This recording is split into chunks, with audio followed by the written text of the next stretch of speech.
warahmatullahi wabarakatuh. Waalaikumsalam warahmatullahi wabarakatuh. Alhamdulillahil qa'il a'udzu billahi minasyaitonir rajim. Fa idza qadaytum manasikakum fadhkurullaha kadzikrikum aba'akum aw ashadda dzikra. Faminan nasi man yaqulu rabbana atina fid dunya wa ma lahu fil akhirati min khalaq. Wa minhum man yaqulu rabbana atina fid dunya hasanatan wa fil akhirati hasanatan wa qina 'adzabannar. Ulaika lahum nasibun mimma kasabu wallahu sari'ul hisab. Shadaqallahu wa nafa'an.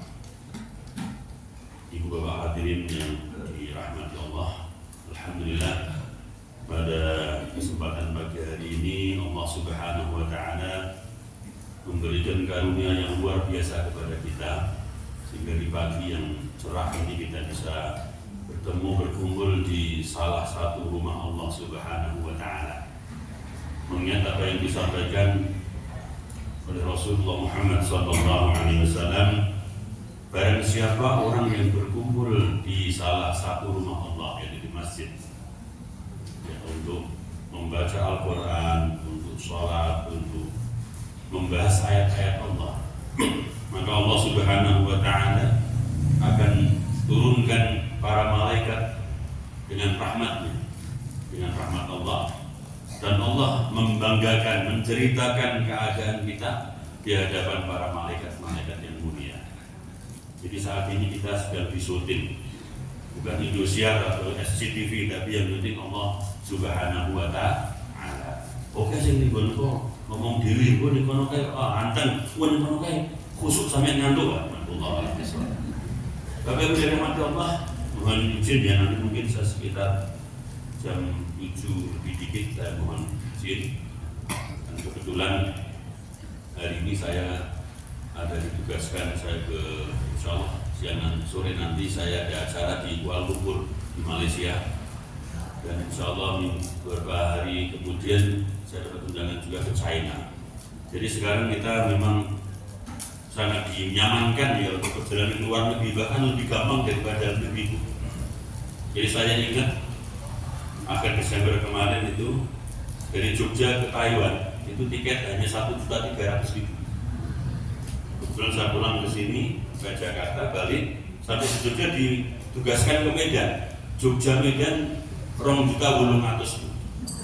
Jadi malah murah di luar negeri. Jadi luar negeri bukan bergengsi, bukan malah lebih murah daripada dalam negeri. Kebetulan juga China per 1 Juni ini, per 12 Juni kemarin, itu warga Indonesia kalau mau ke Cina transit itu nggak perlu visa. Jadi kalau biasanya kan harus ke Jakarta harus visa, kita perlu begitu biro, hotel di mana. Sekarang kita kalau ke Cina kita bisa namanya visa transit. Ini sama juga mengikuti apa kebijakan Arab Saudi. Jadi kalau kita mau ke negara mungkin di Eropa atau ke mana itu, kemudian kita menggunakan pesawat Saudi, itu kita diberikan hak visa transit 3 hari, bisa untuk umroh dan bisa lain semuanya. Saya tahunya itu dari temennya papi saya ngerti-ngerti di telepon orang Prancis gitu. Berapa bisa dikit. Kau di rumah nih? Ya, kenapa Pak Nur? Kan orang Prancis itu. Saya mau masuk, enggak dikunci. Loh, kepala di mana? Saya depan rumah ya. Sebentar, saya masih ada cara di Solo sana. Loh kok enggak bilang-bilang dari Prancis ke sini? Enggak, saya tuh enggak ada niat ke sini sebenarnya. Cuman kan ada promo. Kalau naik Saudia itu, ya kemanapun itu dia dapat izin masuk transit di Arab, mau milih kemanapun 3 hari 3 malam, dikasih fasilitas hotel gratis 2 malam. Maka saya gunakan itu untuk umroh, dan sambil saya mampir ke Indonesia. Nah, itu. Jadi ini adalah bagi ini pemuda-pemuda semua nih saya pikir ya. Jadi saya mungkin saya salah ngomong, ini sampai pemuda semua. Jadi maksudnya anak-anak kita, anak muda, tolong, ini perintah Allah Subhanahu wa ta'ala untuk kita keliling dunia. Itu Allah yang perintah. Bumi ini Gusti Allah itu bukan hanya sekedar jalan Solo, Bantul, Sleman, itu enggak, tapi Amerika juga diikuti Gusti Allah, Rusia juga punya Gusti Allah. Jadi kita itu harusnya ya sebenarnya, tapi maaf ya, saya pikir pemuda-pemuda hadapan bangsa aja. Jadi kembali apa yang saya sampaikan tadi, Allah Subhanahu wa taala di dalam Al-Qur'an surah Al-Baqarah ayat ke-200. Fa idza qadaytum manasikakum, maka tatkala kalian sudah menyelesaikan manasik pelaksanaan ibadah haji, fadhkurullaha kadzikrikum aba'akum aw ashadda dzikra. Maka setelah kamu selesai haji, setelah melaksanakan ibadah haji, perbanyaklah kalian zikir kepada Allah. Kadzikrikum aba'akum, sebagaimana kalian mengingat-ingat kebesaran nenek moyang kalian, au asyadda dzikra, atau harusnya zikirmu kepada Allah itu jauh lebih banyak daripada itu. Fa minan nasi may yaqulu rabbana atina fid dunya wa ma lahu fil akhirati min khalaq. Dan sebagian orang yang melaksanakan ibadah haji dan seperti tadi, mereka itu mengharapkan kemewahan di dunia.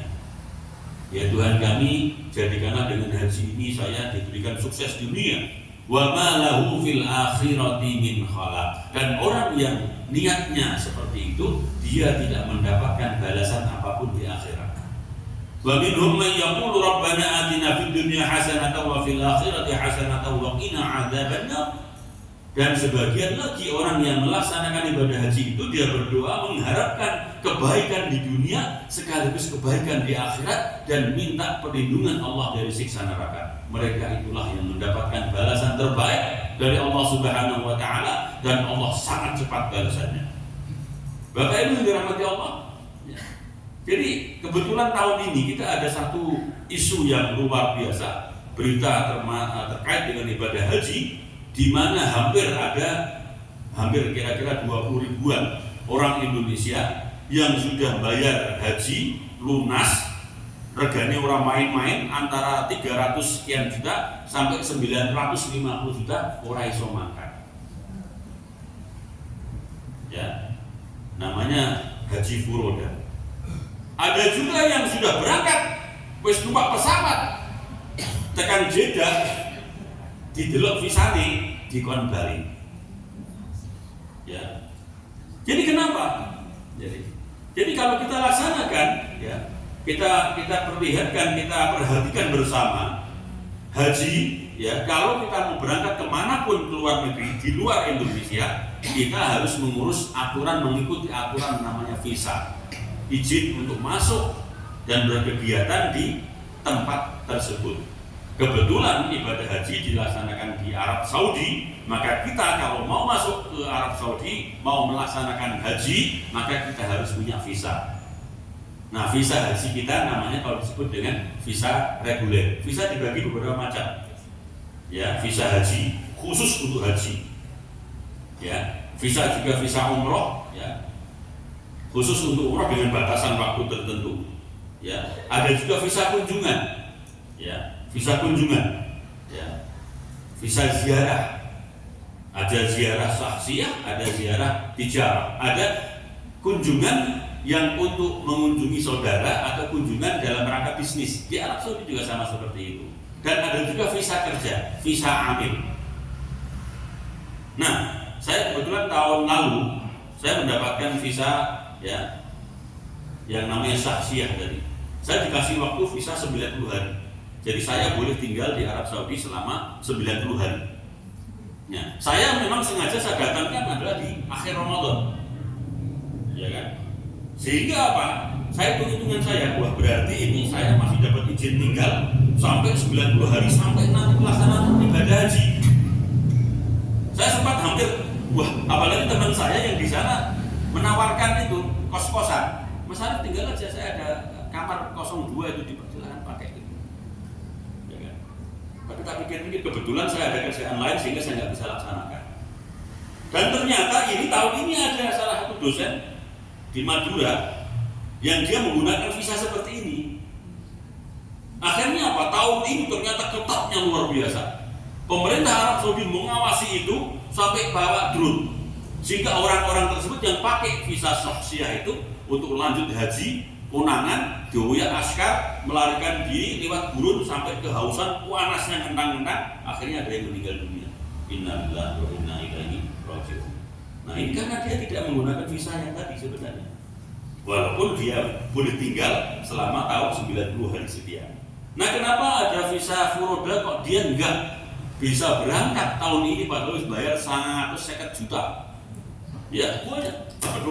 Tahun ini kebetulan visa yang dikeluarkan oleh Arab Saudi biasanya tahun lalu itu 1.800.000. Tahun ini berkurang. Pemerintah Arab Saudi hanya mengeluarkan visa sekitar 1.300.000. Jadi ada kurang sekitar 500.000. Padahal biasanya tiap tahun naik gitu kan. Tetapi karena haji itu kan hanya di Arafah, tanggal 9 Dzulhijjah di Arafah itu kan haji kan. Sehingga tahun lalu kebetulan banyak yang meninggal dunia karena panas ekstrim. Dan banyak sekali orang-orang yang meninggal itu dia tidak memakai visa haji tapi visa yang lain. Ya, ada visa amil, visa kerja, ada visa ziarah, ada visa mujamalah atau namanya visa furoda. Nah, kenapa ada visa haji furoda? Karena yang mengeluarkan visa kan pemerintah, tapi di sana itu kan ada raja. Ya, maka raja juga berhak mengeluarkan visa. Bukan hanya raja, bahkan keluarga kerajaan pun juga berhak untuk mengeluarkan visa. Dia bisa mengundang, dia diberikan akses, ya, akses untuk pada saat pengeluaran visa pada pelaksanaan haji itu, ya, itu para pangeran atau keluarga kerajaan juga. Kalau yang saya tahu setiap orang keluarga kerajaan itu dia boleh mengundang setidaknya 5 orang, yang itu namanya haji furoda. Kebetulan salah satu yang saya tahu, ya, yang di keluarga saya itu sahabatnya Ustaz Bahwan, yang papi mertua saya, itu tahun 1998. Jadi orang Jogja itu waktu itu ada 12 yang mengajukan visa nyurati Raja Arab, termasuk saya waktu itu sama guru saya. Nah ternyata yang dipanggil adalah yang papi mertua saya, Pak Haji Abdul Rahman. Waktu saya nganter ke Tugu, ya, papi diantar sama mami istrinya ke Arab, ke Jakarta, bawa paspor. Waktu itu saya ingat dia mengatakan, almarhum mengatakan, iki aku nak langsung mulai berarti rasa itu kaji. Tapi nak aku seminggu mulai berarti aku haji. Ternyata sampai seminggu lebih tidak pulang. Berarti dia haji. Setelah pulang baru beliau cerita. Jadi bahwasanya setiap tahun raja itu mengundang orang seluruh dunia untuk bisa melaksanakan ibadah haji dengan biaya dari sang raja. Namanya raja kan dia punya duit banyak. Ternyata yang berangkat di Indonesia itu satu pesawat itu semuanya dibayari sama raja.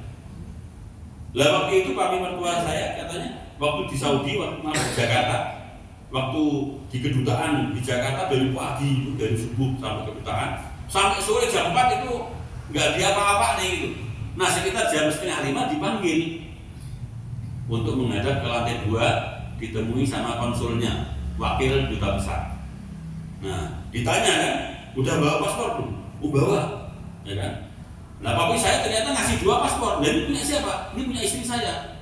Lah yang dipanggil kan cuma kamu. Lah papi saya mengatakan, lah saya dulu masuk Islam diikuti sama istri saya. Masa saya haji sendirian gitu? Yaudah nanti tergantung duta besarnya seperti apa. Maka akhirnya dibawalah paspor 2 itu di konsul, kurang lebih 1 jam kemudian dia keluar. Tidak apa-apa, boleh, istrinya boleh ikut. Langsung jam 9 malam berangkat gitu, satu pesawat itu. Pesawat khusus dari raja. Jadi tiap tahun itu raja juga mengundang orang-orang dari seluruh dunia termasuk Indonesia itu haji gratis. Jadi waktu itu sampai papi saya itu ya ada ketemu dengan kenalannya yang orang di daerah Sleman sana katanya. Waktu itu papi kebetulan diundang untuk pamitan haji. Ketemu papi dikira malah malaikat katanya.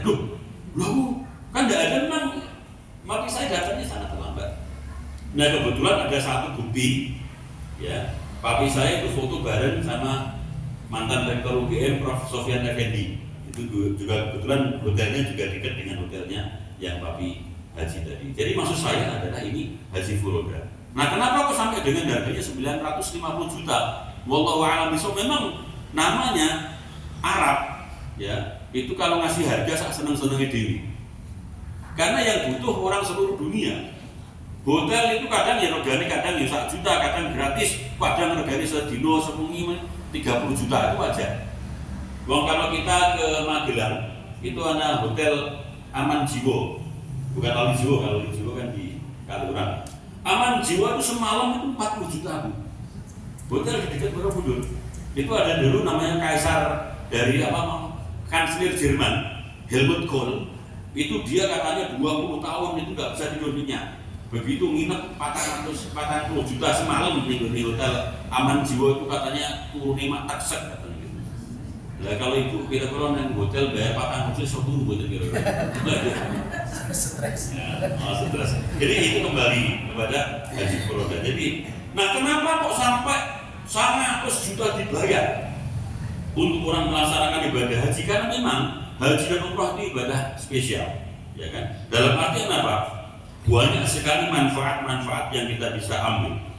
Yang terutama, yang pertama yang saya sampaikan pada hadis daripada Rasulullah Muhammad Sallallahu Alaihi Wasallam diriwayatkan oleh Tirmidzi, tabi'u bain haji wal umrah fa innahuma yanfiyanil faqra wad dzunub. Hendaklah kalian ikutkan ibadah haji dan juga ikutkanlah ibadah umrah, karena umrah satu dengan umrah yang berikutnya, haji satu dengan haji yang berikutnya itu menghilangkan kefakiran, menghilangkan dosa, menghapus dosa, menghapus kefakiran, menghapus kemiskinan. Dan ini yang luar biasa. Apalagi Rasulullah Muhammad SAW dalam hadis riwayat Ahmad, bahwasanya salat fi masjid hadza afdal min alfi salatin fi ma sabaqahu ila al-masjidil haram. Bahwasanya barang siapa orang yang sholat di Masjid Nabawi itu ganjarannya padha karo 1000 kali lipat daripada sholat di masjid yang lain kecuali Masjidil Haram. Dan barang siapa orang yang sholat di Masjidil Haram, maka pahalanya itu 100.000 kali lipat dibanding sholat di masjid yang lain. Bayangkan, satu hari sholat di Masjidil Haram itu padha karo pahalanya, ibarat kata pahalanya 273 tahun sholat di masjid yang lain. Ya ini yang perlu disampaikan, ya kan? Nah, tetapi jangan sampai orang berpikir aku sholat di Masjidil Haram sedino ya padha karo orang atas 20 tahun dan bareng haji rasa sholat, enggak boleh gitu. Makanya tadi Allah mengatakan, fa idza qadaytum manasikakum fadhkurullaha kadzikrikum aba'akum au ashadda dzikra. Kamu kalau selesai haji itu bukan kok wis pensiun. Aku wis kaji kok. Wis pensiun rasa sholat. Itu nomor masjid. Aku wis kaji kok iki opo kan. Bukan gitu, justru setelah selesai haji itu hendaknya dia tambah banyak berzikir kepada Allah Subhanahu wa Ta'ala. Ya kan? Jangan sampai, karena apa? Ada temannya papi mertua saya, Pak Adham, kenal beliau itu. Wes haji tapi mati dalam kekafiran. Kenyataan itu Pak Adham sudah pernah ketemu dia. Karena apa? Selesai haji dia tidak bertambah imannya, tambah bertambah kufurnya kepada Allah Subhanahu wa Ta'ala. Saya tahu beliau itu dirawat di rumah sakit di Bethesda kebetulan. Nah, kebetulan dia Islam sendirian. Dia juga berangkat haji katanya dulu disuruh dukunnya katanya.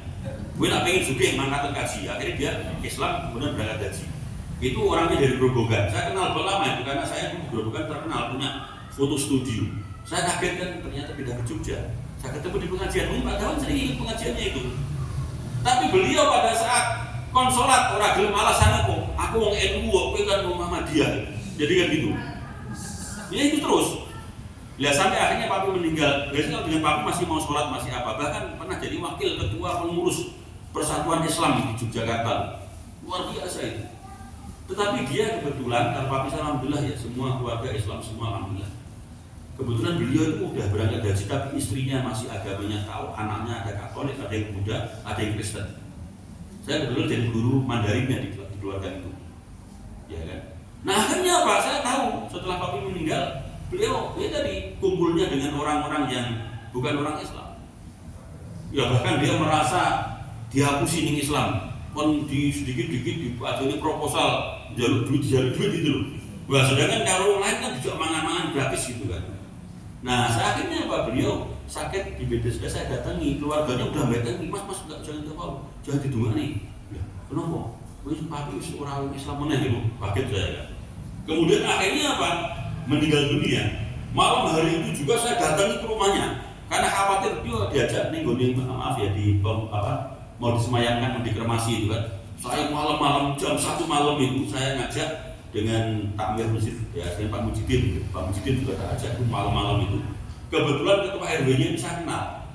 Jam 1 malam itu ya, tak cocok itu. Mas Munsew mas, jadi kan punya datanya enggak Pak ini? Undui, KTP fotokopi ono, kakak ono, di situ masih tersebut Islam agamanya. Maka subuh hari saya datang ke Pak Nardi, Sunajawi. Pak Nardi kemudian kontak ke ADPU dan lain semuanya. Ya, intinya saya dengan Pak Mujidin datang ke rumah itu untuk ngomong baik-baik, untuk mengambil jenazahnya itu agar kita rapi secara Islam. Ya kan? Sedangkan yang tim yang lain di Masjid Jalan Perang itu siap pokoknya. Ini siap ngambil jenazah itu kan. Ternyata saat saya datang ke sana ada sertifikat itu sudah terjadi sudah sekitar setahun yang sebelumnya kalau dia bukan lagi beragama Islam. Sudah haji. Dan saya tidak hanya sekali, yang 2 kali juga sama. Jalan Veteran saya ketemu juga di sini. Itu saya diminta pengajian 2 kali di situ. Saya tahu kagetnya apa? Sudah 3 bulan saya beli lotek. Ada waktu itu kan koran KR ya. Ya, ternyata itu di situ dia sudah haji juga. Itu dikremasi, dibakar, dimakamkan secara tidak Islam. Karena memang keluarganya. Dan memang makanya faidza qadaitum manasikakum fadhkurullaha kadzikrikum aba'akum aw asyadda dzikra. Setelah kamu selesai haji, tugasmu belum selesai. Justru setelah haji itu kamu harus memperbanyak zikirmu kepada Allah Subhanahu wa taala. Bapak Ibu dari mati Allah, kenapa kok haji sampai demikian orangnya? Sampai orang Indonesia, sampai utang-utang kamu bayar haji sampai ke Indonesia saya ini. Nah ibu sekarang daftar haji, kapan mangkatnya kira-kira? 35 tahun, 40 tahun ya. Makanya sekarang saya ngajak anak-anak muda sekarang sekolah di Taiwan. Di Taiwan nggak ada seperti itu. Jadi setiap tanggal 5 Syawal itu mereka buka pendaftaran selama seminggu. Ya, kalau dapat visa langsung berangkat, nggak usah nunggu 40 tahun. Ya, haji dari Taiwan tahun ini saya tanya kemarin sekitar $180 atau sekitar 90 juta. Kalau di Taiwan 90 juta yang kerja orang sasi untuk 90 juta. Adik saya kebetulan saya tanya gaji ini 70 juta sebulan itu ada Mas. Yaitu lulusan dari SMA. Saya sekolahkan kuliah ke Taiwan, kemudian selesai lulus kerja, saya tanya gajinya sebulan 70 juta.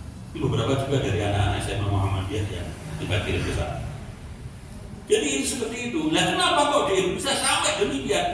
Kalau kita lihat sejarah sebenarnya, haji sopo to sing menai titel haji di Indonesia. Gak ada itu sahabat Nabi haji gak ono jenenge kepada yang terhormat Bapak Haji Abu Bakar As-Siddiq gak ada ya. Bapak Haji Umar Ibnul Khattab nggak ada ya? Orangnya mengenai Indonesia, di tempat lain nggak ada. Kenapa? Ini dulu politiknya Belanda sebenarnya. Jadi haji dulu yang mengatur, yang mewajibkan orang kalau melaksanakan ibadah haji, dia pulang wajib hukumnya untuk menambahkan titel haji. Itu adalah jebakan dari Belanda. Karena apa? Karena kalau sampai orang keluar negeri berarti dia bertemu dengan orang lain, dikhawatirkan dia akan memberontak pemerintah Belanda. Ben gampang niteni. Ya. Makanya kalau ada huru hara ditangkap dulu, haji duluan gitu. Jadi sebenarnya dulu haji pertama kali itu digunakan jebakan Belanda untuk mempermudah dalam mematahkan perjuangan bangsa Indonesia. Karena kita lihat ya, organisasi Islam pertama kali kan Serikat Dagang. Itu dipimpin siapa? Haji Samanhudi dari Solo sekitar tahun 1906. Kemudian ada Syarikat Islam Haji Umar Said Cokro Aminoto Hos, itu haji juga tahun 1912 kurang lebih. Kemudian Bapak Haji Ahmad Dahlan ya, itu juga mendirikan Muhammadiyah 1912 ya Pak. Kemudian 1926 ya, Hasyim Asy'ari Hadratus Syekh itu juga mendirikan Nahdlatul Ulama, itu juga haji juga. Maka Belanda khawatir kalau orang kebanyakan berangkat haji nanti banyak yang berontak. Maka caranya, nah begitu dia pulang haji wajib hukumnya oleh Belanda, dia menarikkan nama di depannya haji. Menopo, men gampang, nangkap. Gitu. Tapi berkembang malah sekarang haji jadi haji politisi, haji artis, wallahu a'lam bishawab. Ya kan? Bahkan orang itu diundang haji sekali nggak mau, aku kasih pindu, nah undang aku 2 kali, Pak haji dari siapa gitu. Ya. Jadi kembali kepada apa yang disampaikan dalam Al-Quran, justru ibadah haji itu bukan selesai kita seperti orang pensiun. Aku seneng kono sholat seminggu, nah sedinone 270 tahun berarti aku sholat mes kono 1200 tahun, apalagi aku ning kono sesasi. Bukan seperti itu. Haji pun saya sudah temukan orang Indonesia yang saya kenal sendiri, yang Pak Dahlan juga kenal, wis lunga kaji balik rene malah kafir, gitu loh. Sampai meninggal pun diobong. Bukannya satu, ada beberapa. Saya lihat itu ada 2 yang saya kenal sendiri dan saya sering mangan bareng gitu loh. Jadi faida qadaitum manasikakum fadhkurullaha kadzikrikum aba'akum aw asyadda dzikra. Justru kita yang sudah haji pun harus memperbanyak zikirnya, memperbanyak sholatnya. Itu makanya al-hajjul mabrur laisa lahu jazaa'un illal jannah. Itu janji Allah Subhanahu wa ta'ala. Tidak ada balasan yang pantas bagi seorang yang berhaji mabrur kecuali balasannya surga. Bapak Ibu yang dirahmati Allah. Nah, bagaimana pelaksanaan ibadah haji itu kan seperti ibarat kata itu gambaran singkat kehidupan di dunia. Dari mulai tawaf, keliling, sampai nanti berkumpul di Arafah, di padang mahsyar, itu kan perlambang, ya kan? Ya, semuanya walaupun jabatannya presiden, menteri, kalau di Arafah sama dengan tukang becak, mungkin dengan kuli, selama dia tanggal 9 Dzulhijjah dia hadir di tempat namanya Arafah, itu semuanya posisinya sama. Termasuk kita lihat tawaf keliling. Kenapa? Kalau kita perhatikan, jadi kadang-kadang kita merasa aman. Ya, saat ini kita tinggal di bumi. Bapak Ibu sekarang menginjak apa? Menginjak bumi, betul. Kalau kita perhatikan, bumi ini bukan berhenti, Bu.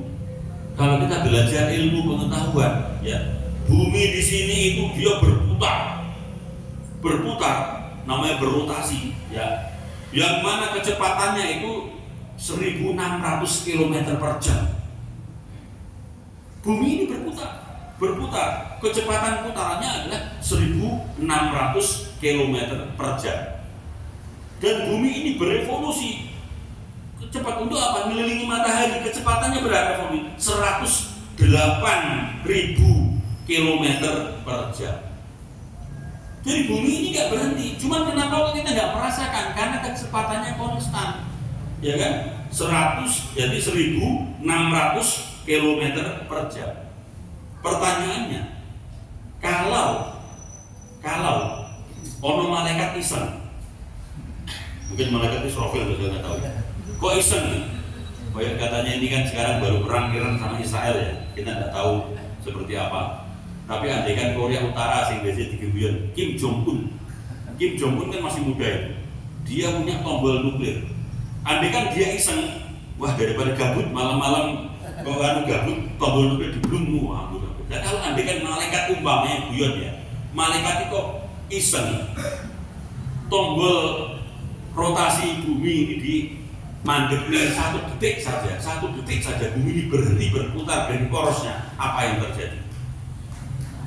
Semua manusia itu ada dalam Al-Quran. Al-Qari'ah mal-Qari'ah wa ma adraka mal-Qari'ah. Tahukah kamu apakah hari kiamat? Hari kiamat. Apakah hari kiamat? Tahukah kamu hari kiamat itu?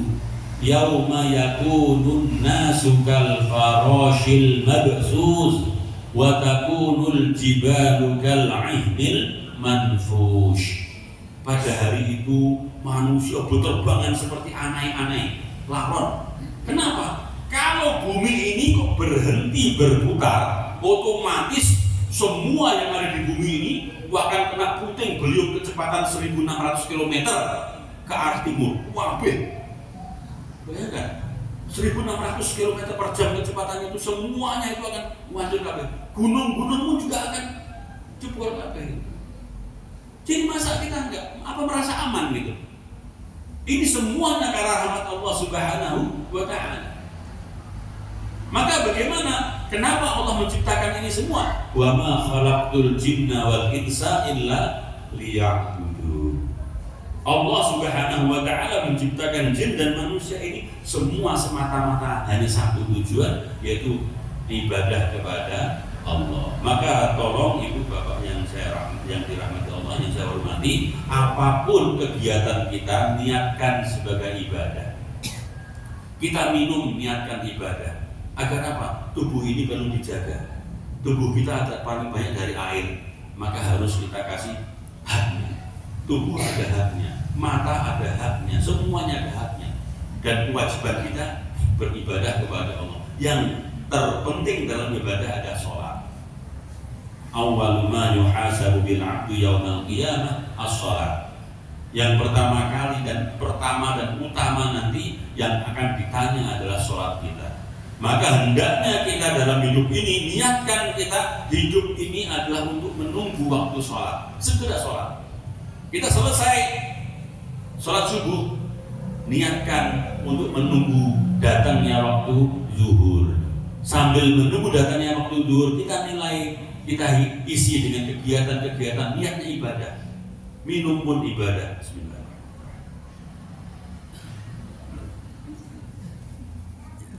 Kita niatkan ibadah, makan kita niatkan ibadah, agar kita sholatnya tegak. Tidur kita niatkan ibadah, jangan sampai nggak tidur, begadang sholat subuh, Allah berlangsung alumma boy. Wah, ya.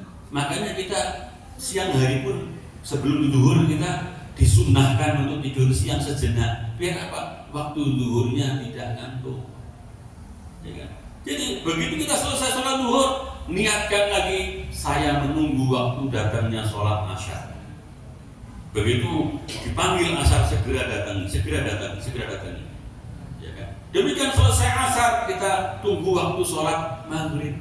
Di sela-sela waktu itu gunakan hal yang baik, yang positif untuk silaturahmi, untuk thalabul ilm, untuk membersihkan, ya bersih-bersih, untuk bekerja memberikan manfaat kepada yang lain, kepada diri sendiri.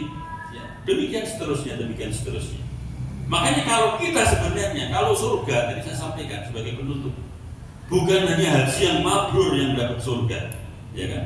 Bahkan Rasulullah Muhammad sallallahu alaihi wasallam tegas, ya, man shalla 12 fi yaumin wa lailatin bunya lahu bihinna baitun fil jannah. Saya sampaikan beberapa waktu yang lalu, bukan hanya haji yang mabrur yang dapat surga, tetapi barang siapa orang yang melaksanakan 12 rakaat setiap hari dan malam, namanya sholat sunat rawatib muakkad, maka berarti dia telah mendirikan rumah di surga.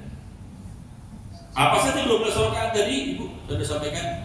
2 rakaat sebelum subuh, 4 rakaat sebelum zuhur, 2 rakaat setelah zuhur, 2 rakaat setelah maghrib, 2 rakaat setelah isya. Laksanakan itu 12 rakaat. Sehari semalam laksanakan 12 rakaat itu. 2 rakaat sebelum zuhur 2 rakaat.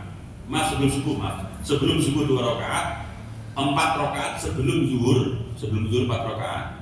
Setelah zuhur 2 rakaat, setelah maghrib 2 rakaat, setelah isya 2 rakaat. Itu berarti kita sudah pesan kapling di surga.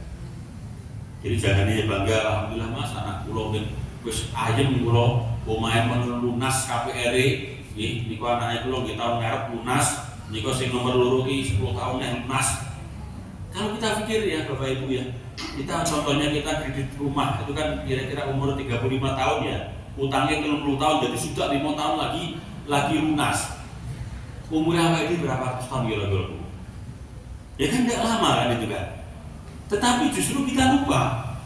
Kita nggak usah khawatir dunia itu pasti Allah Subhanahu wa Ta'ala wa ma min dabbatin fil ardi illa 'ala Allahi rizquha wa ya'lamu mustaqarraha wa mustawda'aha. Semua makhluk yang bergerak di dunia ini pasti Allah Subhanahu wa Ta'ala akan turunkan rezekinya, bergerak. Maka harik yada anzil alaika rizqo. Gerakkan tanganmu, bekerjalah. Pasti Allah akan turunkan rezeki. Jadi semua makhluk sudah ditentukan rezekinya, tinggal bagaimana kita menjemput. Jadi kita harus menjemput, Bu. Contohnya ada pengumuman, ya kan? Ini ada diumumkan kalau BLT kan ya. Ada bantuan dari pemerintah sudah cair, tapi setiap orang silahkan datang ke kelurahan untuk ambil tanda tangan. Kalau tidak datang kelurahan, kira-kira itu duit buatan Bu. Nah, demikian juga sama Allah sudah tentukan rezekinya, tetapi kita wajib untuk menjemput di tempat yang benar. Contohnya ada pengumuman pemerintah memberikan BLT masing-masing setiap orang nih Sokawaten itu dapat sekian juta, silahkan ambil nih kelurahan. Ternyata jibuke malah nih RW dicair nih betul kira-kira. Maka kita harus terus belajar bagaimana menjemput rezeki yang tepat. Karena semua makhluk yang bergerak di dunia ini semuanya dijamin rezekinya oleh Allah Subhanahu wa Ta'ala. Tinggal bagaimana rumah masa depan kita, yaitu rumah kita di akhirat. Maka sebagai penutup ya, tolong Bapak Ibu 12 rakaat dilaksanakan setiap hari, setiap malam tadi. 2 rakaat sebelum zuhur, sebelum subuh, 2 rakaat sebelum subuh, 4 rakaat sebelum zuhur, 2 rakaat setelah zuhur, 2 rakaat setelah maghrib, dan 2 rakaat setelah isya. Nah lewat, nggak apa-apa, masih ada satu lagi. Man shalla duha arba'an wa qabla al-ula arba'an bunya lahu biha baitun fil jannah. Sapa wonge sing salat duha 4 rakaat. Salat duha 4 rakaat 2 kali salam.